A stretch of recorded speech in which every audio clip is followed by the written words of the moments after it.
Okay, let's finish the book. April Fool's Frogs. Chapter 9. We're almost there. April Fools. The next day was Saturday. The Calendar Club agreed to meet in the clubhouse at 8:30. Dottie got there first. Casey and Leon arrived a minute later, then they got to work. Dottie and Casey got ready for the look-alike contest. Casey put Dottie's hair in braids so their hair would look the same. Dottie gave Casey a notebook that looked exactly like the one she carried wherever she went. Do you like it? Dottie asked. Do you want a different one? Do you need a pen or a pencil? Do I ask that many questions all the time? Asked Casey. They all laughed. Come on outside, Leon said, and watch me practice juggling eggs.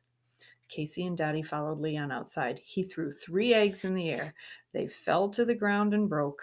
Maybe you should try 2 at a time, said Dottie. Leon took 2 eggs out of his pocket. He threw them in the air. They broke and splattered too. So there's braiding hair, and there are the splattered eggs. I think you're going to win the look-alike contest, said Leon, but I don't think I'm going to win the egg juggling contest. Is it time to go? Asked Dottie. She turned to Casey. Are you ready? We have to check the help box first, said Casey. It's Leon's turn. Leon checked the box. There's a note, he said. He read it out loud. Today is the day the gawk will be found. Don't wander or dawdle on your way to town. Get to the park and don't stop to talk. The gawk will be watching wherever you walk. Go have some April Fool's Festival fun, and then at the end you will find out who won. Let's go to the park, said Casey, so we can be first. She ran on ahead. What's so great about being first? Asked Dottie. She and Leon laughed. Then they ran to catch up. The festival begins. Chapter 10. They got to the park just before noon. A large group of their classmates was already there. Everyone was talking about the missing gawk.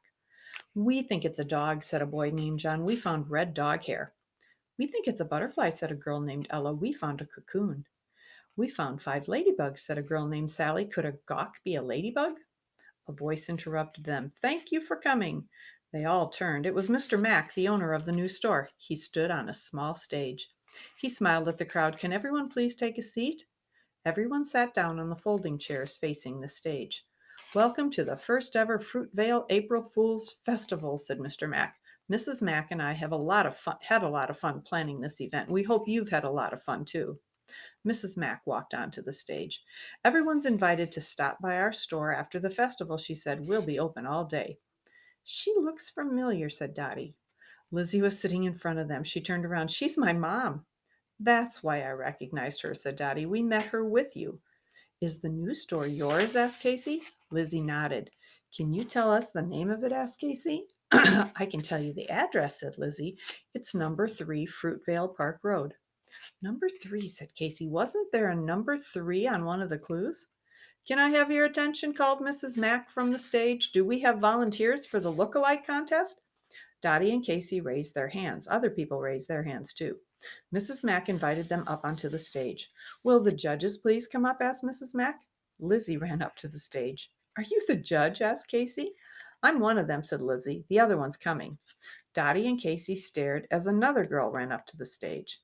They felt like they were seeing double. The girl looked exactly like Lizzie. I'm Kate, said the other judge. She's my sister, said Lizzie.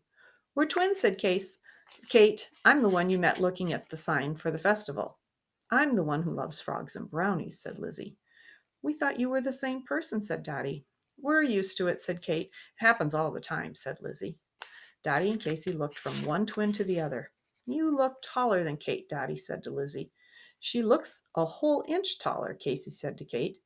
Wow, said Kate. Hardly anyone notices that.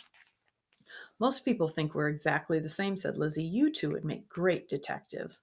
Dottie and Casey smiled. Then they lined up for their turn in the contest.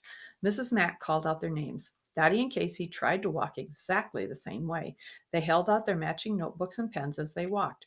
They stopped at the same time. They wrote in their notebooks. They put their notebooks in their back pockets. They tossed their braids behind their shoulders. Then they smiled their biggest smiles. The crowd cheered. There were other contestants. There was a mother and daughter look-alike. There was a brother and sister look-alike. There was even a man and his dog look-alike. Finally, it was time to pick the winners. Lizzie and Kate walked across the stage, studying all the contestants. We picked Dottie, said Lizzie. And Casey, said Kate. The crowd cheered again. Do we win a gawk? Asked Casey. We'll give out prizes later, said Mr. Mack, but we have medals for you now. Lizzie gave a medal to Dottie. Kate gave one to Casey. Now it's time for the egg juggling contest, announced Mrs. Mack. Casey, Dottie, Lizzie, and Kate sat down. I thought Leon was going to enter this contest, said Dottie. Casey looked around. Where is Leon? Leon was nowhere to be seen. Look, Dottie said to Casey, your mother's juggling eggs. Casey looked at the stage. Her mother was trying to juggle 3 eggs. She dropped them all and laughed. Everyone laughed with her. Did you know your uncle could juggle? Casey asked. Dottie looked. Her Uncle Eddie was trying to juggle 4 eggs. He dropped them all too. Everyone laughed some more. Anyone else? Asked Mr. Mack. Warren Bunn and Derek Fleck ran up onto the stage. They threw eggs at each other. Mrs. Bunn and Mrs. Fleck ran over and chased them back to their seats. We have 2 winners, said Mr. Mack. He gave medals to Mrs. Callender and Uncle Eddie. The crowd cheers. Does my mom win a gawk? Asked Casey. Does anyone know what a gawk is? Asked Mr. Mack. People called out ideas. A dog, a butterfly, a salamander, a cat, a hummingbird, a fish. Dottie, someone called. Casey! Dottie and Casey turned. It was Leon. They ran over to him. Leon whispered in their ears. Dottie and Casey whispered in Leon's ears. The 3 friends smiled at each other. I guess no one figured it out, Mr. Mack said to the crowd. Wait, Casey said. We figured it out, Leon added. Dottie smiled. We know where the missing gawk is. Everyone got quiet and waited. The Calendar Club ran onto the stage to explain. Okay, so here's the 2 winning the look-alike contest. They kind of did look a lot alike.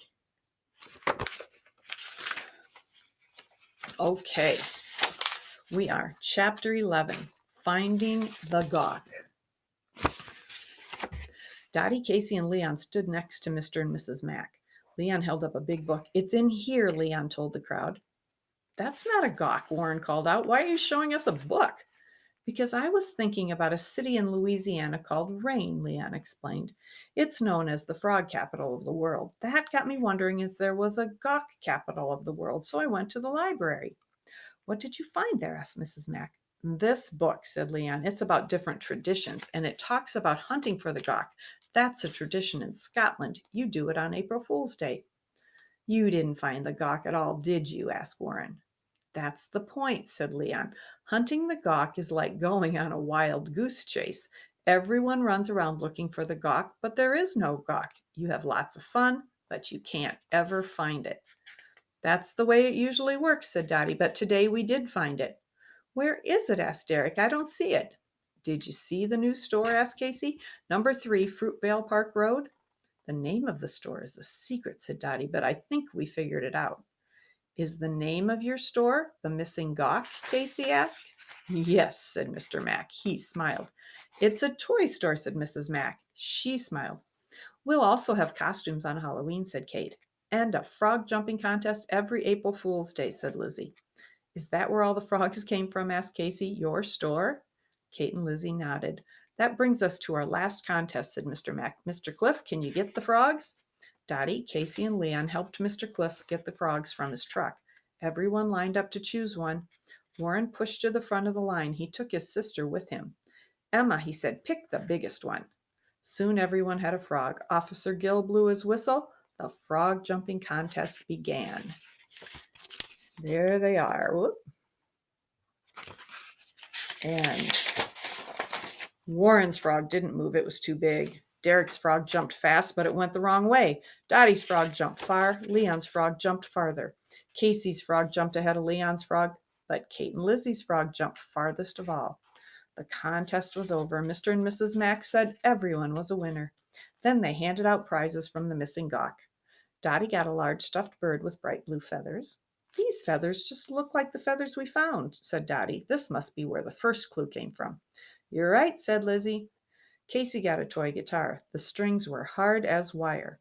Is this where the second clue came from? She asked. Is the fishing line really a guitar string? Right again, said Kate. Leon got a fake snake kit. It had wooden pieces that fit together to make a snake. The picture on the box showed a cobra with fangs. This must be where the snake fang came from, Leon said. That's a relief, said Dottie. I wasn't very happy thinking there was a snake with big fangs on the loose. There was lots of laughter as everyone looked at their prizes. Then Mr. Mack announced the festival was over. Thanks for coming, said Mrs. Mack. Mr. Mack and Mr. Cliff invited Dottie, Casey, Leon, Lizzie, and Kate to come with them to release the frogs. They went to the pond behind Fruitvale Elementary School and let the frogs go. They watched them disappear behind trees, under leaves, and into the shallow water. I hope we get to go on another gawk hunt next year, said Leon. Mr. Mack smiled. I'm sure that can be arranged. Then the three friends headed back to Daisy Lane. They hadn't gotten far when voices called out behind them, Hey, Leon! It was Warren and Derek on their bikes.